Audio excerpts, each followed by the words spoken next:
So, Jesus, why don't I go ahead and introduce myself first and then pass it on to you? Yep, Okay. go for it. So, welcome everybody. Thanks for coming out for a 7 p.m. Workshop on how to write your self study. My name is Belinda Lum, and I am the chief negotiator for the union LRCFT, and I am also a representative for the union from Sacramento City College. I teach in the sociology department. And today I'm really glad that my colleague and friend Jesus is going to be able to take the lead on this particular workshop. One thing I did want to note is that if you have questions, feel free to either raise your hand using the raise hand button under participants, or feel free to just add it into the chat, and we'll happily answer it as we go. So Jesus, the floor is all yours. Yeah, thank you, Belinda. So hi, everybody. My name is Jesus Limon. I'm an English faculty at Sacramento City College and also a union representative at the campus. So I'll be leading the workshop, but Belinda will also be here as well to step in with more like contract specific language, things that are a little bit more appropriate for the current times. She's available as well to field some of your questions. So I'm hoping that in this training, I'll go through some of the materials that we prepared previously to help folks write their self-study, and really hope that at the end we could just have a conversation, or that I can answer any questions that you might have, whether you're typing them up or holding them off till the end, so that folks that are here, you can leave knowing, kind of having a better understanding of what's expected, of what kind of steps you should be taking, and then also we'll share the models that I'll be going over.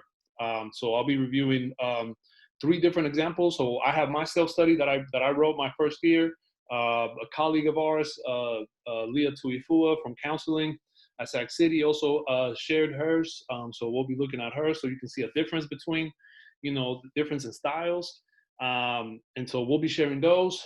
And yeah, we'll go through the information and again, answer any questions that you might have.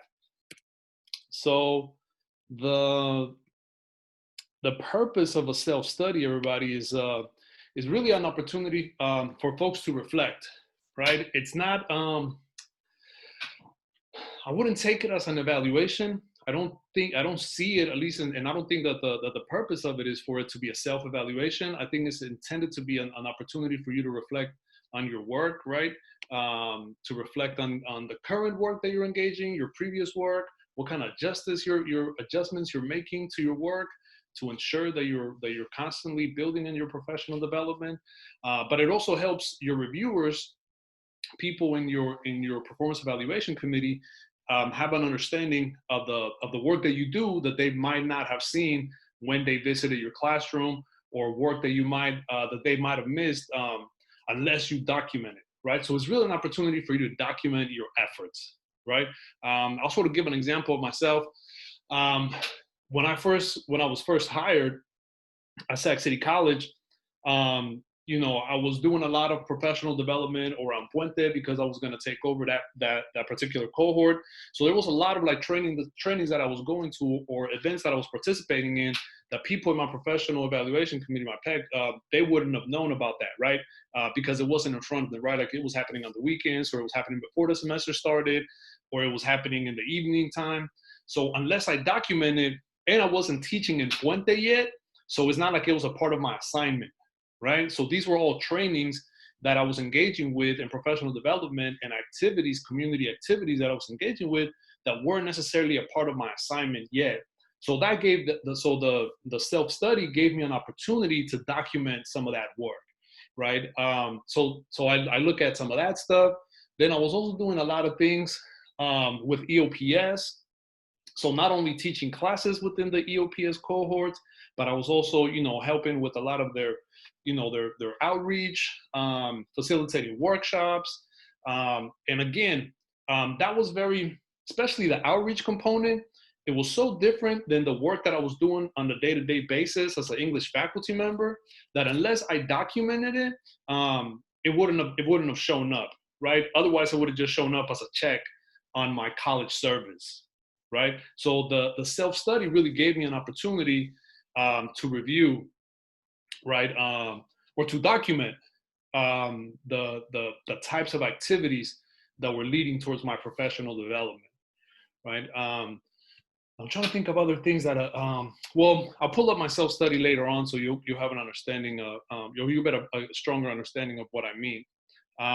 But again, all in all, the goal of this self-study is to reflect, is to document things that aren't, obvious, and also provide you an opportunity, because in following years, you're going to go back to your self-study, right? If you're a tenure track faculty member,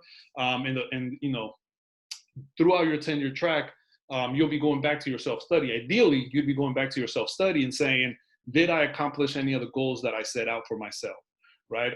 Did I improve on the recommendations that were offered to me by my PEC, right, by my performance evaluation committee? So again, it's intended to do those three things, or at least that's how we look at it. That's how we want to look at it, as a reflection, a moment of reflection. A couple of reminders that this is a professional document, right? Depending on the culture of your department, I know, with my dean and the people that were in my performance evaluation committee, I was very comfortable with them. I could have sort of like slipped into a more informal tone, but I had to kind of like check myself, like, just because I know them, just because I have a more friendly relationship with them, does not mean that the genre of this document should shift, right? It should not read like a letter to my dean, right? It should still read like a professional document, right? Obviously it should be typed. No more than 4 pages, single spaced, right? So it doesn't have to be a really extended document. Obviously, edit and proofread before submitting. And then you also want to submit some documents that are clearly referred in your report. And actually, before I move on, there may be some folks that are used to or might be thinking about those sort of like self-studies that you might do in the tenure track process of a 4-year university or a research university. Belinda, could you share a little bit of your experience and the difference between your self-study within the community college versus a self-study, or the kind of evaluation or self-evaluation that happens at a 4-year institution? Right, and I would say that at a 4-year institution, the evaluation is both reflexive, but it's a little more open-ended and less structured. For us, our self-study is absolutely structured around the very specific subheadings that are listed in Appendix E and F, which we refer to in the bottom bullet here. In terms of the community college, it tends to be a little bit more, I would say in some ways transactional. I did things that fit under service. This is, for some folks in some departments, the culture is bullet points. Others, it could be slightly more narrative. But I would say that in many ways, compared to the 4-year college, it's a lot less, and having been at a 4-year college, I would say a lot less fluff on the community college. So we're much more transactional. And for us here, it is about, it is about both a reflection and a conversation about the work that we do that may be both visible and invisible. The 4-year college also tends to rely very heavily on your research, and that is definitely minimized in every way, shape, or form here. So again, I would tell you, use the Appendix E and F as your primary guide, and don't feel like you need to go anywhere other than what Appendix E and F says. Yep. So that's the main thing, right? Like that within our contract, it is laid out, by subheadings, right? So it's like they want you to talk about this, talk about this, talk about this, talk about this, right? It's not as open-ended. You're not really expected to, I think in 4-year institutions, especially when it comes to like contribution to the field, you might be expected to engage with publications, right? You might be expected to do research, original research. Here, while it's encouraged, I myself have published, within my tenure track, I think I published like 3 articles, but it was not a requirement, right? Like that's not necessarily a publishing and contributing to the field in that way is not so much a requirement. Encourage for sure if folks want to want to contribute to the field and continue to grow professionally, of course knock yourself out, but it's not as a big of a requirement, and you'll see once we go through the bullet points. What we're really looking for again is that reflection, especially on your work on the campus with the students in your discipline, and with primary focus, I think, on teaching, right? For folks that are instructional faculty, or counseling for folks that are on the counseling side. Does that wrap it on the? Yeah. Absolutely. Yeah. So let's keep going. The components for the Appendix E, which is the tenure or tenure track faculty, these are the areas that you're writing for, right? These areas are it. These are the bullet points that you're covering. Your response to recommendations from previous years, right? So after the first year, you're going to be given some feedback. So the first thing that you should be writing about is how have you responded to the recommendations that were given to you in previous years, right? What kind of things have you done? If there was a critique of your work, how have you addressed that critique, right? What kind of changes have you made? If there were no recommendations, this is an opportunity for you to reflect on sort of like your own recommendations, right? The things that you said you were going to do previously, right? So in your first year self-study, if you at the end you say this is where I want to go in the future. If your PEC does not give you any recommendations, this is a good space, I think, for you to sort of like reflect on your own direction. Jesus, I was actually going to say some of the future stuff comes later. I would actually just say from a contractual standpoint, you could just put not applicable in that first bullet. Okay. Because it's the contract part of my head went to recommendations are the specific box on the back of the performance review form where it says recommendations, and Mm-hmm. some folks have nothing there, so you have nothing to respond to. So you could just put not applicable. But all of what Jesus said, I would actually put more towards future directions and things a little bit later. Gotcha. So it's because, and I just say that because some departments are very formulaic about like, okay, no recommendations, move forward. So just out of a overabundance of caution, if you have no recommendations, just put not applicable.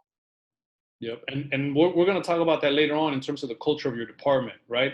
Like any writing situation, you should be aware of the context, right? You should have some awareness of your audience and what they'll respond to well and what they won't, respond to so well for. So those are two options. Either say not applicable because there were no recommendations, or no recommendations moving forward, or an opportunity for reflection. Beyond that, the review of the cycle history, right? So that is where you talk about like what your teaching cycle was for the past year, right? What kind of classes you taught, or what kind of work you engaged with. Your professional activities. So that would be how would you classify it, Belinda? Is that more around your professional development? Yeah, it can be both professional development. It could also be more broadly construed what you've done for like your professional associations. It could also, this is where you may decide to put some of your publications if it's relevant to your field. It could also be trainings, specialized trainings. I know that some folks in this list have to do particular credential trainings. This is also where you can list that as well.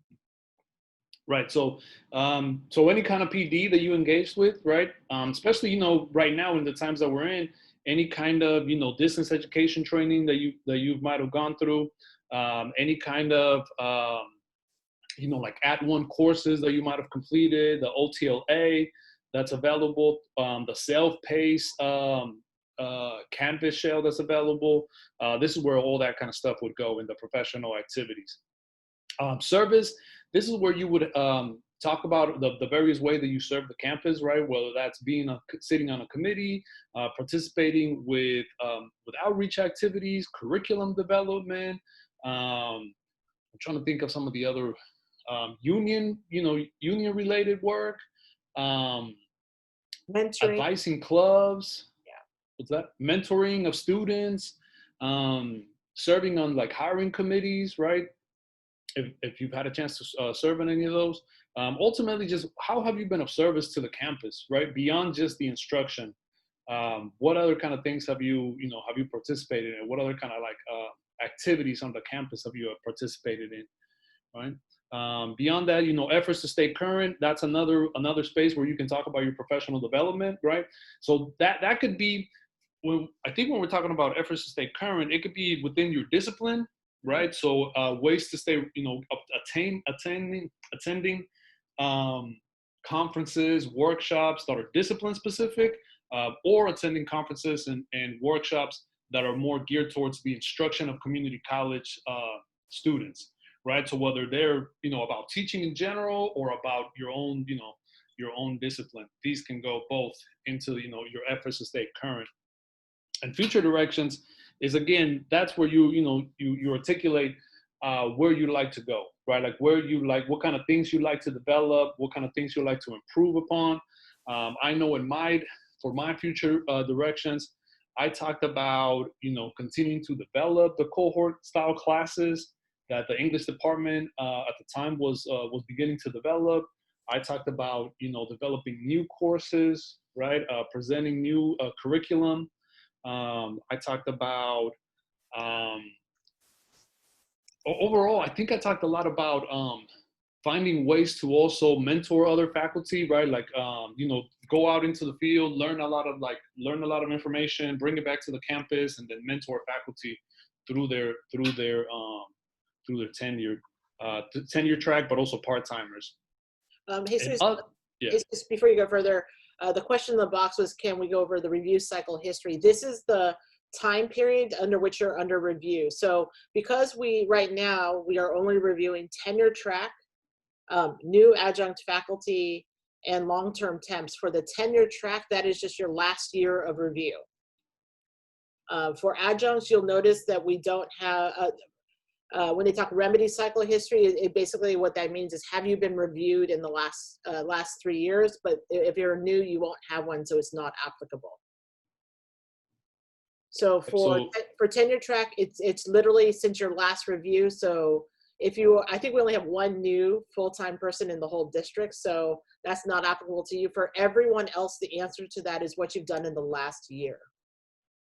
Yep. So I know that I see some folks that I think participated in the new faculty academy that are present. So your like the courses that you taught are probably going to be, the list is probably going to be smaller, right? Because you had some reassigned time for NFA, I believe. Is that right? Some folks, yeah, maybe some. Sorry, I missed the question, Jesus. No, I was just asking some of the folks that were in NFA. So I was in NFA at Folsom Lake College, and we didn't get any reassigned time the year that I did it. But I think the years before, there had been some reassigned time, and they had some additional things that they did in NFA, but for some reason they decided the year that I started it with my cohort not to release. Yeah, they gave us 3 units, Jesus. Yeah, thanks. So different college, different college and different years did different things, right? So if you did have some reassigned time, then you could, obviously your review, your course list is going to be shorter, but you can articulate that, right? So you could say, I taught 1 or 2 classes, but that's because I had, some reassigned time. Or if you didn't get any reassigned time, you could talk about that NFA experience as a part of your within your professional activities, right? But ultimately, again, the review cycle history is what were the courses that you taught for the time that you were being reviewed, right? For that year.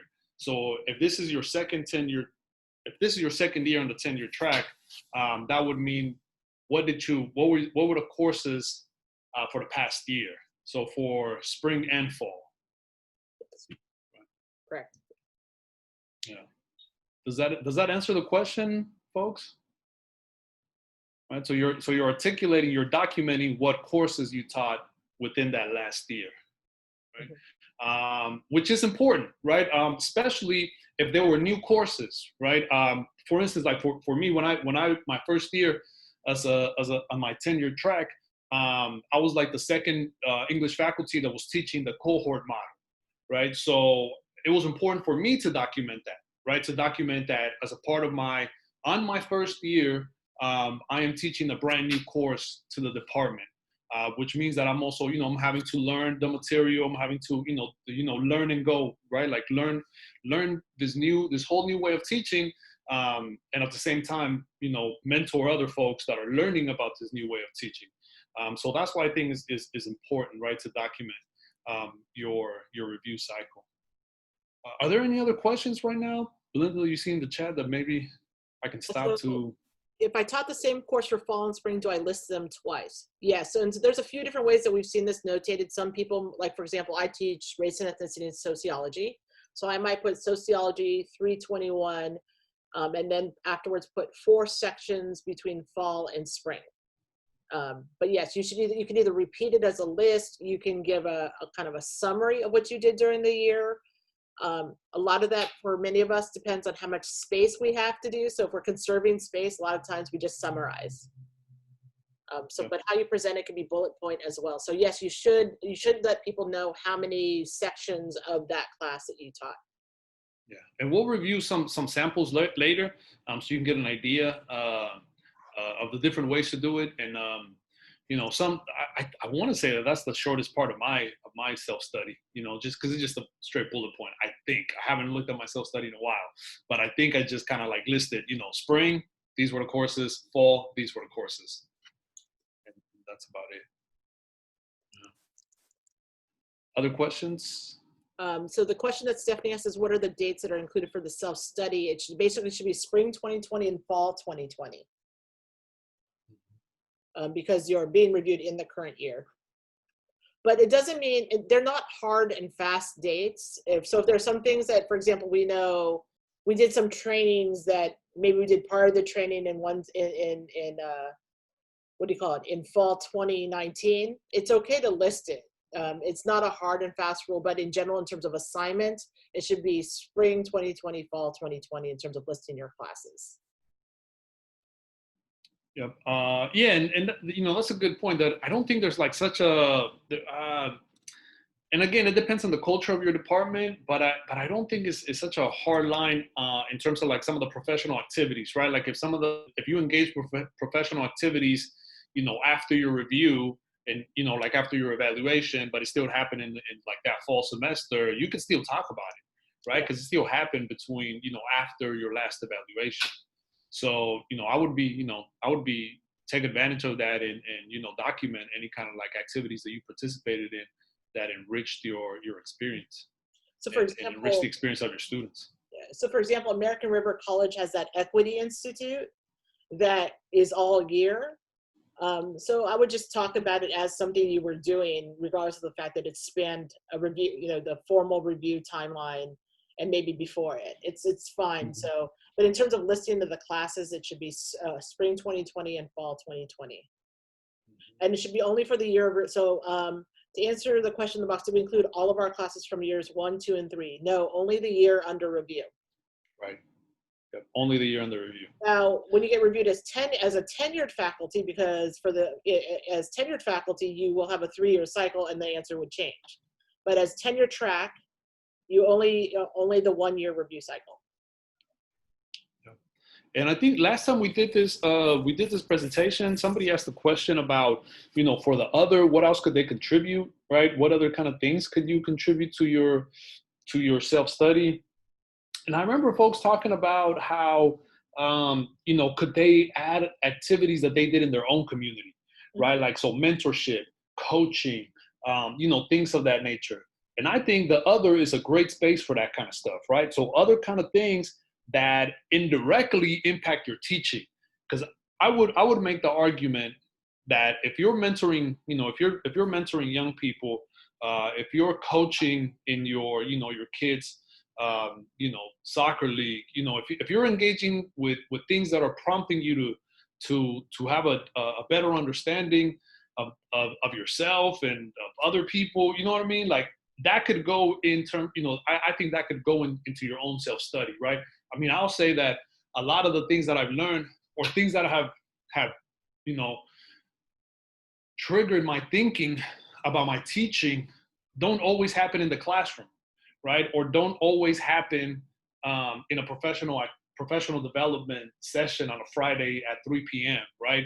It might happen in some activity that I'm doing outside of work that prompt me to think like, oh man, I had never really thought about it. I'm gonna start to incorporate that into my teaching, right? So anything that you feel like that contributes to your professional growth, the other would be a great space within your self-study to document that. Again, everybody, this is a document for you to try to articulate all of the different aspects that have helped you become, a stronger, faculty member. So, be as, be as intentional about that as you can.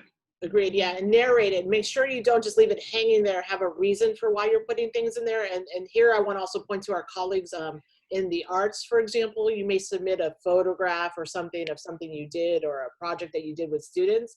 Make sure there's an explanation as to why you inserted it. We know that a lot of our career and technical education folks do special, like larger projects with their students, rebuilding engines or something in the community. Just make sure you put 2 or 3 sentences. You don't need to go over the top, but provide context for whatever you put into that other or attachments area. So we do encourage, because both Jesus and I come out of very traditional disciplines.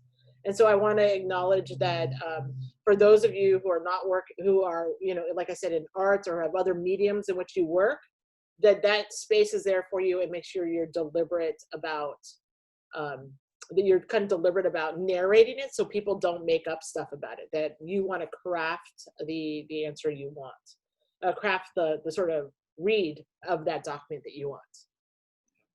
Let's see, what about adjuncts who have haven't been evaluated in the last 5 years? The only adjuncts right now that should be being evaluated are new adjuncts. You're under, so if you're new to Los Rios, or there might be a handful of people who didn't have their evaluations finished in spring. Those are the only adjuncts that should be being evaluated. So when we talk about the cycle history, you're only talking about the current semester, because by this is the technical part, under the negotiations that we made, only new adjuncts are being reviewed. And if there's someone else in this category, let's just plan on talking about that afterwards, but there should only be new adjuncts or new long-term temps in this group. And in the cycle year, Vera, I think is should be spring 2020 and fall 2020. The end, a week from Friday. So what is the actual due date? Week 6 seems really broad. And who do we specifically send the document to? And this is a little bit of the culture of the department, but the person who chairs the committee is your area dean. So the due date, I would tell you, is end of business a week from Friday. So, because, I'm sorry, I'm losing track of time. This is what happens in Zoom. Are we in week 4 right now or week 5? Oh, sorry. 4. So 2 weeks from this Friday. And I would say end of business at 5 o'clock. And you should submit it to your dean, or you could send an email right now to your dean and your performance review team asking if you would like them to send it to them specifically. But the most important person is the dean, because they're the person who is charged with making sure that the checkoff boxes that you turned it in on time and all of that stuff. So. And again, this is where culture and your relationship with your dean, comes into play. I think the way that I did it is I sent it to my dean, and then CC'd the 2 other faculty members that were in my committee. But I also, my dean sent a message out to us, before that Friday. I think on like that Wednesday, she sent a message and said, just get it in by Friday. You know what, if it comes in on Saturday, that's okay. But, really try to make your best effort to get it in, by Friday. So, be aware of the culture, the relationship that you have with your dean. And I would include and again, this depends on your relationship with your committee. I included the other 2 faculty members of my committee I just CC'd them just to make sure that they knew that I had sent it out. And so, they could review it if they wanted to. And I had 3 deans during 4 reviews, and every single one of them worked it differently. So that's why I was saying the dean is the most important person in that. But Yes. the culture of my department was that I just sent it to them anyways, even though they got a second version. They got it re-emailed it to them by different deans. So this is like I said, this is one of those idiosyncrasies based on your department. But the number one person to remember is the dean because they chair the committee. Now, Right. I do want to point out from a contractual standpoint, their vote is no more important than the 2 faculty members on your committee. They just happen to have more responsibility relative to the committee in terms of making sure the paperwork is done.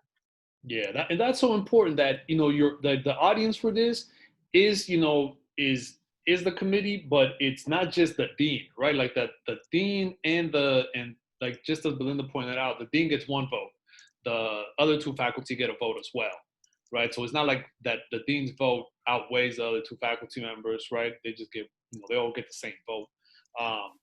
So keep in mind that this is your audience. So I want to keep going if there are no other immediate questions right now, and then we'll have plenty. I think we'll have plenty of time at the end to keep talking about questions of the folks might have. So respond to, and we already kind of touched on this, the response to recommendations in the previous review. You're responding to any recommendations that were offered to you in the formal review. That's important, everybody. In the formal review, you know what I mean? If somebody in your committee after the review, just kind of pulled you to the side and said, I didn't write this, but I really wanted you to do this, and that. You're not contractually obligated to respond to undocumented recommendations. Right? So it's important to look back at your previous recommendations and address those recommendations, right?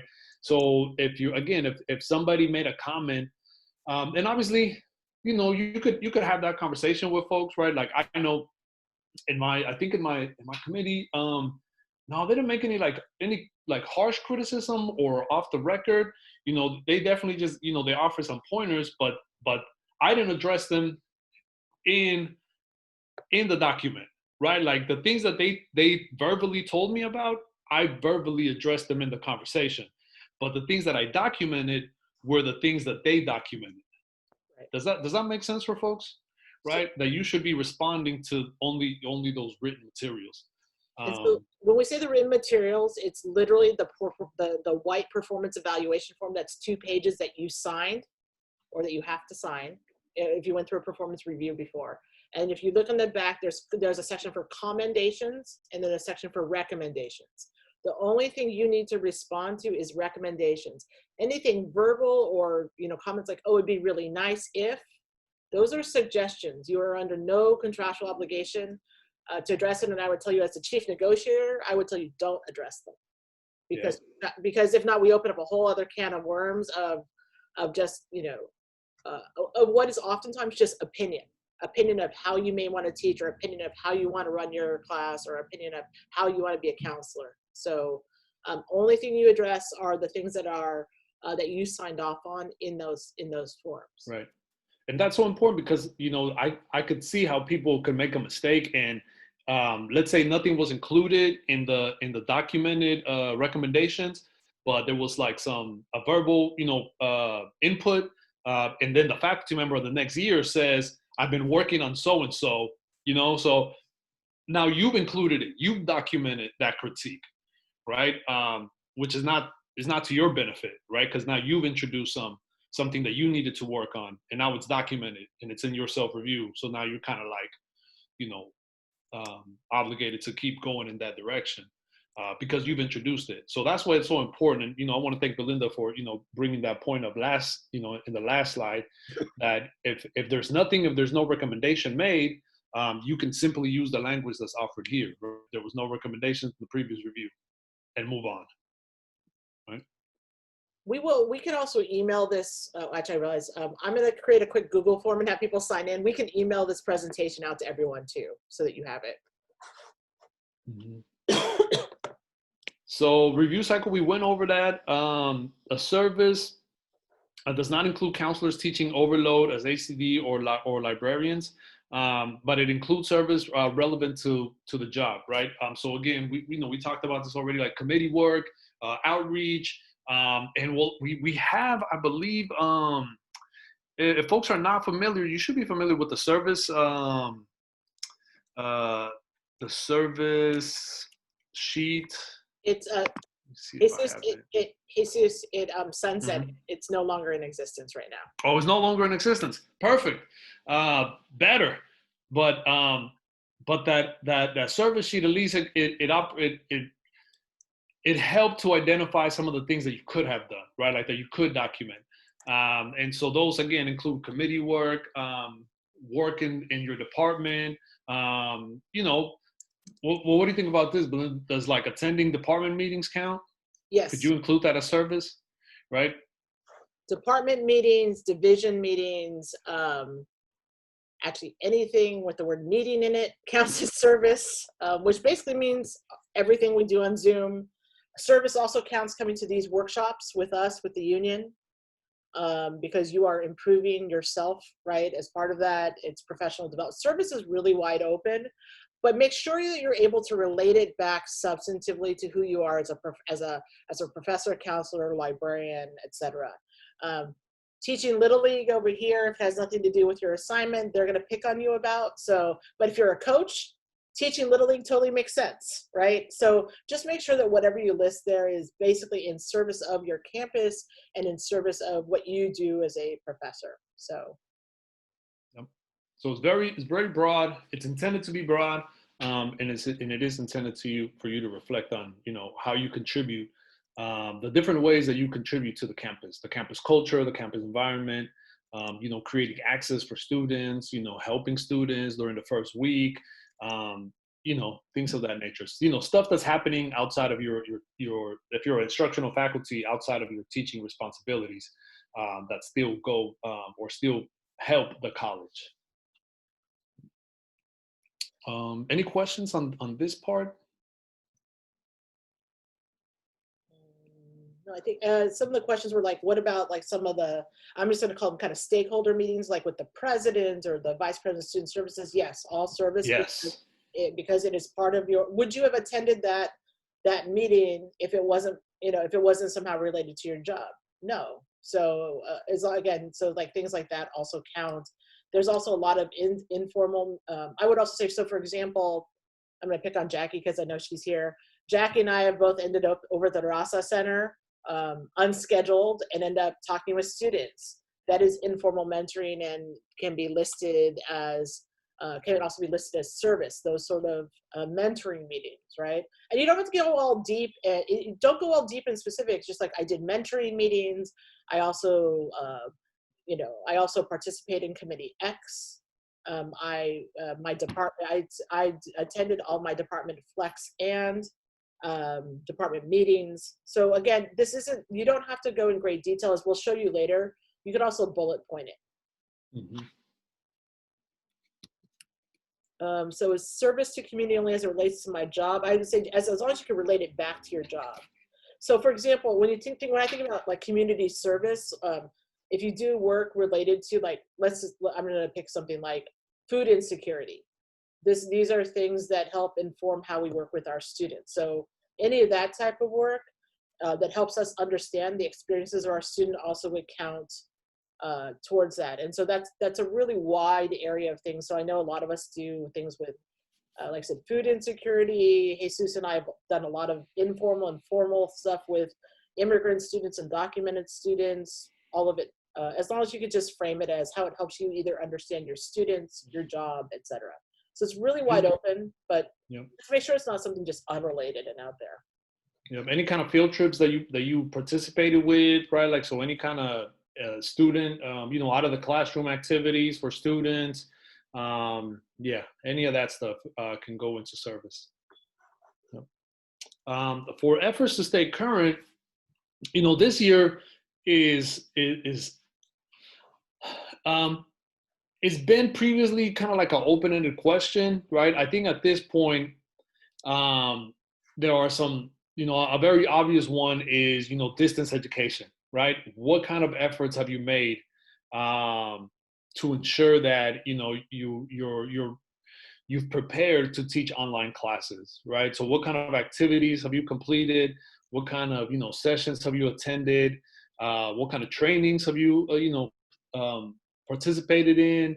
Any way that you've prepared for distance education. This is where that could go. And then also equity, right? Like what kind of trainings, conversations have you taken part of to improve your teaching from an equity perspective? And if it's possible, the intersection of those two, right? Like how have you participated in or how have you prepared to ensure that equity was still part of your online classes? So those are two, I think those are like the two like more specific areas to stay current or more I don't know, high demand, right? More I don't know how else to frame it, but the areas to stay current that I think are most relevant to our current context, right? Distance education and equity. But obviously there are other ways to remain current in terms of in your field, right? Learning about different ways to teach in your field. For folks that are teaching cohort classes or teaching in accelerated courses, for folks that are teaching in 8-week sections as opposed to full-term sections, like how are you learning to remain current in your discipline, in your field, and in the teaching field in general. I'm trying to think. So the question, should I also mention that I purchased like $2,000 a new computer to work from home? Generally speaking, I would say no, because it depends on your dean. Some deans may take it as like this very, I don't know how to put it other than a passive aggressive remark. I would code it as you've made significant investments in technology to stay current, but I wouldn't put dollar amount. As your union rep, know that I've been trying to track these expenditures in general, but for the self-study, my general rule is, even if I have strong feelings about it, is to write it in such a way that makes you, that affirms your commitment to teaching. Because like I said, I don't know everyone's deans, and what I do know as the former dispute resolution chair for the union is that different deans take things very personally versus others might, like if you have a really good relationship with them, they might think it's funny. But I personally just don't leave room for interpretation. I don't know if Jesus would, things, yeah. Yeah, I would leave, I mean, I agree with you. I would leave out the dollar amount, but I would definitely emphasize, that I've made, purchases, or I've purchased materials, or, hardware, or, whatever it is, I've ensured that my students are getting, the highest quality of education by making certain investments. I think, that would, sure. I'll just to your point though, I don't know that I would include a dollar amount, because again, I don't know how that would be received, even by my own dean. I don't know, I don't know if my own dean will look at me like I'm a sucker, you know what I mean, for spending 2,000. I'm not saying the euros, whoever this person is, not saying the euros. I'm just saying that I don't know how my dean would interpret that. So I would leave the dollar amount out, but I would articulate the investment on my part to ensure that my students are getting the highest quality of education. And Brian, I don't know your field, so I would also maybe think about it in terms of, is there specific software that you invested in as well? Not just the computer, but software and right, those fields. So I would say that the answer also can also depend on your field as well. And so this is just one of those weird gray areas where you have to make the call relative to your relationship with your committee. Mm-hmm. Yep. For future directions, again, this is an opportunity for you to state some goals and to articulate, what is the direction that you're going in professionally, right? What do you see as your future contributions to the college, to your department, to your division, right? What do you, if you were looking at that, never mind the performance evaluation, never mind the 10-year part of it, right? Like if you were just looking about, like, how do you want to contribute to this institution in terms of your career? what would that be for you, right? How, you know, are there changes to your teaching that you want to engage with? Are there changes to the curriculum? Are there changes to your role on the campus? You know, I think in some of my self studies, I definitely articulated, you know, wanting to be more involved in the decision making of the campus, right? So, you know, exercising, you know, the avenues for decision making on our campus, right? Well, that's been like, you know, serving as a equity coordinator, whether that's been curriculum, you know, developing new curriculum, whether that's been serving on certain, you know, committees. You know, I wanted to have more of a role, right, on the campus, and so I articulated that I want to be more of a contributor in one of my reviews, and in other reviews, you know, like I said, I want to help others, right? Like you know, in another review, I said, you know, I think one of my years of the tenure track, I was teaching in like every learning community that we had at Sac City, right? Like I was teaching, you know, the EOPS learning community, the Puente cohort, the SESI cohort, the SAGE cohort. So I was like teaching in 4 different learning communities. And after looking at that, I was just thinking like, this is great for me because I'm getting to go to all these different trainings, but I want to make sure that, you know, if I decide to no longer teach in these communities, that they don't go away. So I want to help other faculty members get exposure to these trainings. So that's where the future direction can go. Like, what role do you want to have in your department? What role do you want to have on the college? And what role do you want to have as a, you know, as a faculty member? Yeah, I agree. And I think that like this is the sort of aspirational statements as well. This is also a moment where I also want to emphasize that the college presidents and Robert Peroni, who is our executive director of the union, are doing a Know Your Rights for Performance review. That we're running that twice, and we'll also record it. I think it's really important to know what deans and committees are allowed to write onto your recommendation forms, evidence they have to provide, and the timeline we have to contest things that they may put onto your form. So if you saw the latest emails from your campus presidents, I certainly would encourage you to go to that workshop, or if you can't make it, make sure that you ask one of us or the college president for the link to the recording. And I just say that because it's really important to note that in your reviews, they must cite evidence for any recommendation. I will also tell you that I've read enough reviews to know that some deans don't cite evidence. And so it puts us, but the hard part is if we don't find out till afterwards, we're sort of weirdly stuck in this limbo. So I do want to encourage you to also go to that other workshop. But in terms of this piece, the future direction should definitely be thinking about how you see yourself, you know, like I said, see yourself in multiple ways. It could be that you really want to focus on particular pedagogical practices like around equity. It could be that you want to learn a new technique relative to your field, et cetera. All of that can be talked about here. All right, I think that might be. Oh, yeah, awareness of the culture and expectations of your dean and department, right? Again, this is a professional text. It exists within a particular context, right? And that context is the audience, right? Like who is your audience? You know, you know better than either I or Belinda what are going to be the expectations? What is the culture of your department? What kind of things are gonna create tension, and what kind of things are not gonna create tension? And by the way, I say that not to discourage you from offering or opening up conversations that are gonna create tension, because if you feel strongly about something, you should definitely document it, right? But just to say that this is like a text that is documented, right? Like that provides documentation of your intentions, of your efforts, of what you prioritize. You should operate with that awareness. How is this going to be received? At least so that you're aware of what what kind of actions you can anticipate beyond this documentation. Hey, Sus, I don't know if you remind me of one other thing. You are under no contractual obligation to report on your student success data.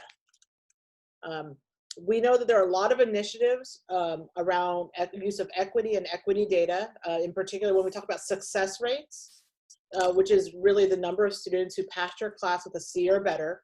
There is a very big push by some deans and some individuals that you have to report on it. You are under no contractual obligation.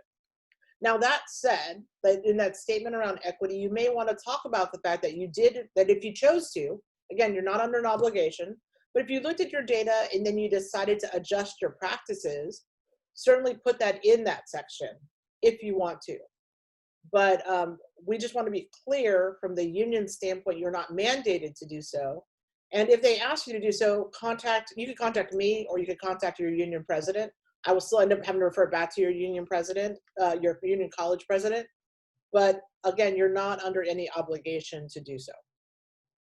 Yeah, that's important because, as folks will be asked to talk about their equity efforts, right? And you might be asked to talk about your own self-evaluation of your own data, right? Just because you look at your own data doesn't mean that you have to document it and report it and, like use it or include it in this document that can potentially later on be used against you. You know what I mean? Just my personal recommendation, I wouldn't present any data in my self-evaluation. I could, you could talk about your findings, right? Like you could say like, you know what, I could improve on certain areas. I know that there are certain communities that I could do better at reaching, but I would stay away from like, specific, like success rates, retention rates, those kind of things. That's not, I don't really see that as being a part of this, this document. I just wouldn't do it. And you're not contractually obligated to do it. You're not required to do it. Right. So I would stay away from that. And contact somebody if your dean does ask you, because I have had folks reach out in previous years saying that their dean asked them to, include data on their self study, and then we had to reach back out to the dean and say, could you please use more appropriate language and say that you are recommending and not requiring folks to use success rates and retention rates and things of that nature in their self-study. So some people were talking, I'm going to generalize Tamara's question about what if your current dean isn't the one who you've been working with for the last year. Increasingly, because of where we're at, both COVID, no new hires, all of that, there will be a lot of interim deans. Those interim deans will be the one running your reviews. And that's why making sure that, particularly like under recommendations, that you're referring back to your previous review becomes important. When we, in behavioral and social sciences at Sac City last year, we had our dean leave week 10 of the semester and left the interim dean halfway through the process. The interim dean still had to do all of the paperwork. So a lot of it is, I think even the interim is still going to be expected to do that. I think just making sure, and it sounds like there might have been some turnover on the committee. So I think a lot of it is just make sure you're answering each of the questions clearly. And when you have that pre-review meeting, have a conversation. I think there is a meeting, a pre-meeting that everyone will go through and ask. I think it's important to ask questions if you have certain concerns during that meeting. I notice I have the faculty turnover. Is there anything that I need to be concerned about? I think it's okay to call that out. Or are there any different expectations? This is how I did it last time. I emailed my peer review just to the dean and they circulated, is it the same? I think that's what you should do during that before review meeting, or just email it to them. So now I'm gonna go just quickly show you guys my first year self-study, just so you can get an idea of one way that you could do it. And again, we're gonna send this out to folks. The approach that I use, obviously you can tell, is, you know, block text, right? So paragraph style, more narrative, right? So, you know, I talked about, you know, I went against what I recommended and actually talked about some of the recommendations that were made while I was an adjunct, which I didn't have to, right? So I wrote about, you know, how I responded to things that were given to me when I was an adjunct.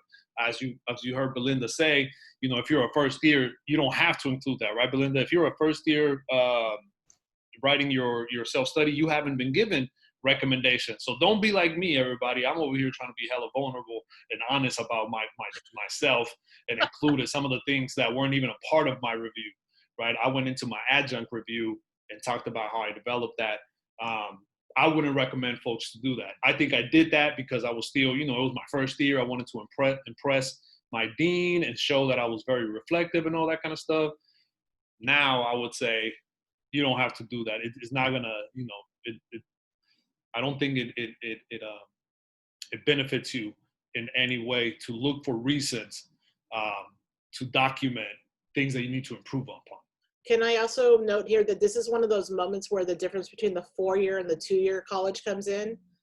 In evaluations, oftentimes at 4-year colleges, for those of us who are switching the kind of cultures in which we teach, in the 4 years, you're supposed to beat yourself up a little bit about how you're supposed to be better. And I remember that my dean in the very first year, I kept asking him, like, well, how can I improve? How can I do this? I put all this stuff in there. And he goes, Belinda, why are you looking for problems? You're great. Just let it go. That's not expected here. And it was sort of this aha moment for me. So that's one thing I would share is you don't need to overshare in that recommendations part. And you'll see when I go over the other person's, you know, self-study, you'll see that I'm definitely a lot wordier, and I think, like many of us, right, in your first year, you're kind of like, I want to do the best that I can, and I want to make sure that I impress everybody, and so I'm gonna, you know, instead of doing bullet points, I'm gonna write a quick paragraph about how I taught in this cohort, and then I'm gonna do another paragraph about how I'm gonna be teaching in this cohort, and I'm gonna talk about the history cohort, and, you know, all this kind of stuff.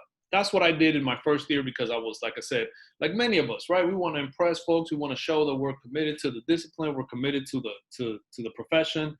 But again, you'll see in the next, actually, let me see if I can just find it real quick, just to give you an idea. While you're looking for it, I just want to let people know that in the chat box, I put a sign in so that we can email you the PowerPoint so that you have it as well. So if you can just quickly fill out that Google form with your name, and I think it asks you for your email. It requires that you do an email address. Jesus or I will try to get that out to you tomorrow. So I think you can see this now. Yeah, this is Leah's, right? Yeah. So sharp contrast between, well, I don't know why it's sharing like this. There we go. Sharp contrast between mine and Leah's.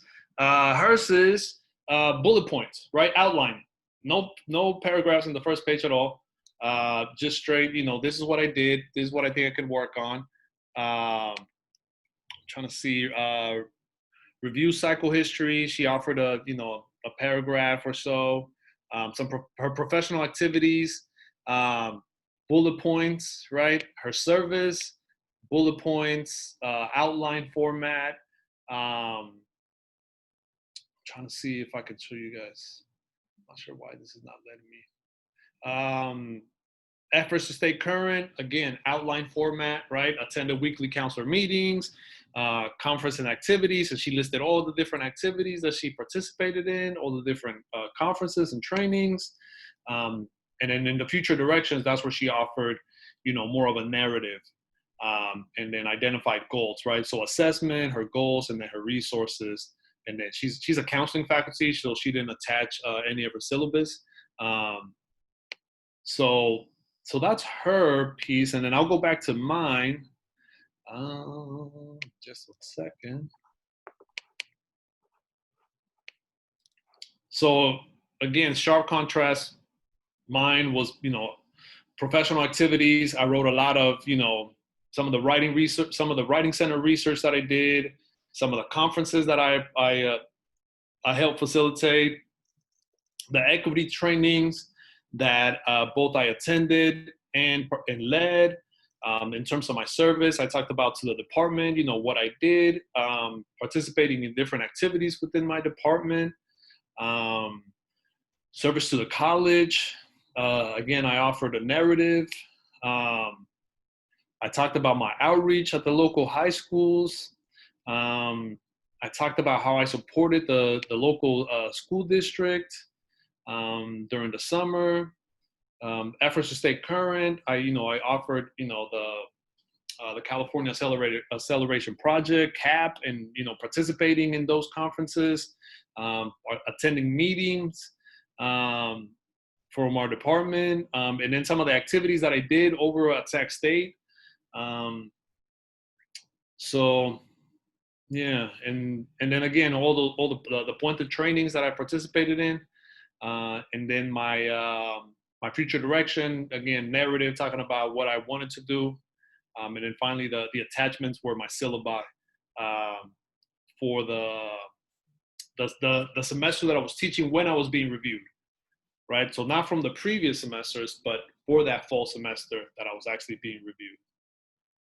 Yeah. The question was whether or not we'd be willing to share some of these examples. I said that, well, we have permission to refer to them. We need to ask for permission to distribute, which is totally different. So we'll figure that out. If not, we'll just invite you to watch the video over and over and blow it up onto a big screen TV. But we'll work on that. Why touch the syllabi? This is a departmental thing, but for me, the culture of attaching the syllabi was literally I only attached the syllabi of the classes my workstation. The classes that were related to my workstation reviews. So I did that as a formal way of saying I sent you the syllabus so you can see what I'm teaching. The syllabus, and the reason why the syllabus becomes important in your workstation review is because they want to make sure that you are listing the student learning outcomes, that you are loosely following actually I shouldn't say loosely, that you're following the adopted curriculum, from Socrates, that you have things like your disability statement in there. And so in my department, we attached those that were under review. This is one of those, like some people in every department might work slightly differently, that you only submit your syllabus for the, to the person who's reviewing your class. And so that's one of those things I would tell you, check with your committee as to whether you should be attaching the syllabus to the self-study or if you just are sending it to the person reviewing your class. And to again respond to the question about if we can send these out, I'm happy to send mine out. I'll ask Leah if it's still cool to send hers out. We sent that out before, but I want to get her permission again. And I think I have one more. So happy to send out the models, everybody, as examples. But I want to reiterate that it really depends on your department, your culture, and then also, just how you want to approach this text, right? It may be that bullet point outline format is perfectly fine. It has been. To that, like both of these self-studies were eventually tenured, right? So Leah's bullet point self-study, good enough to get her tenured. My, extra lengthy, wordy self-study also got me tenured. So I'm not saying that these are the things that got me tenured, but they weren't. I guess these different formats did not interrupt our progress, I guess is what I'm saying. And mine's all on the wordy side, just like Jesus's. Like if any of you have attended some of our, I think Jesus and I have also done the how to get hired from adjunct to full-time before, and my cover letter was twice as long as his. But I mean, again, some of it's culture of your department. I also would say that from a collegial standpoint, asking somebody who's maybe not on your review team, or even someone who's on your review team, if they want to share their self-study. Every department is different, but like in my department, and I say this, that one of the reasons why mine was so wordy and narrative was because the two people who shared it to me were also wordy and narrative, and they actually linked it back to the one person who shared theirs with them. So they're like, it's like 3 generations in my department of us just being writing way too much. So what I would tell you is just ask someone else in your department if you have or in your division even. Right. And I think the way that I got started is I want to say that I posted something on Facebook. Like I think I said something like, "Oh man, like I haven't even started my self-study, and I only have 2 weeks left to work on my self-study." I think I said something like that, and people just like commented laughing at me. They were like, "What? That's ridiculous. Here's my self-study, and then here's my self-study." And so a bunch of people just send me their self-study, and they were telling me if you haven't got started with 2 weeks, that's plenty of time. You don't need to stress out. Here's how I did it. Here's how I did it. So I think that at least on my campus, there's a pretty good culture about that. I have folks from different disciplines. I think I had folks from psychology, folks from Soc, people within my department, within my division, and then within my department that offered me their self-studies. So feel free to reach out to folks and just ask if you can look at some of their stuff, just at least just to get an idea, right, of what it looks like. And to echo Belinda's, especially in your department, right? If you have a working relationship or with some of your colleagues in your department, feel free to just reach out and just say, hey, can I look at your self-study from last year, or not just last year, but whenever. I think most folks are pretty open. If they can find it, I think that they'd be happy to share. I'm laughing. I know I'm happy to share. I'm happy to share mine as well, but I'm laughing more because I remember Jesus's social media post, and this is why we have him teach this workshop, because he got to see like 35 different self-studies as a result of the social media post, right? So, but yeah, I would say I definitely encourage like reaching out to people in your department or division. And for those of you who like are in your especially in your 3rd or 4th year review, if no one's commented on how you've been writing your self-study, then I would tell you there's nothing wrong and keep doing what you've been doing. Just update it, because if for some reason people didn't like how you're writing it, it comes out in different ways. They would have commented on it. They would have said something, whether it's about formatting or why didn't you tell us more, it would have come out already. So don't undo what's already been working. If it's not broken, don't fix it. Like, don't feel like you have to fix it. Yeah. And we have some time to it. If there are folks that have other questions, I'm happy to dive deeper into anything that the folks want to review, talk about, anything of that. You can unmute yourself if you like and just ask a question, or go to the chat, or any recommendations that you might be looking for as you prepare this text. We got some good feedback on our other workshop on getting hired. Someone who's now here and they're hired. So nice. Yeah. What's up? Yeah, that's like the other workshop. This is very. If you attended our getting hired workshop, we overemphasize that it's very technical, right? Just look at the job description and go off of that. Same thing with this. Just go off of what's listed, and just fill in use these subheadings and then just fill them out, right? What is expected of you, and fill in the subheadings. And again, this is a 4-page maximum, right? I have heard of people who self-study have been like 1 to 2 pages. It's possible, but again, I would recommend checking in with your your colleagues to see what the expectation is. Mm-hmm. And then also, again, if you feel comfortable asking your dean, just ask him, or ask her if she's if he or she is expecting a bullet point type of self-study or more of a narrative, paragraph style. I think most deans would well, I don't want to speak for all deans, but I think if you ask, I think they should be at least open to answering that question and letting you know what they would prefer.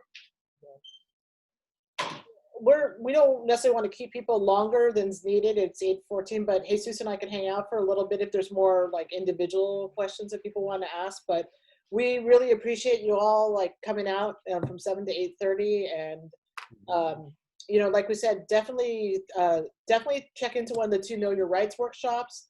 Also, Jamie Nye and I will be doing a co-training of district and union on the workstation that'll largely focus on the workstation reviews, since we have to make some adaptations because of COVID-19. So feel free to step through with that one, but I'm also happy just to share the PowerPoint on that one, and I'll make sure that the 2 other workshops that where they're talking about Know Your Rights also have that PowerPoint. So thanks all, and hopefully you signed in already. And yeah, I'm gonna stop the recording now in case there's other more sensitive questions that people don't want to ask on the recording. So night everyone, thanks for coming out.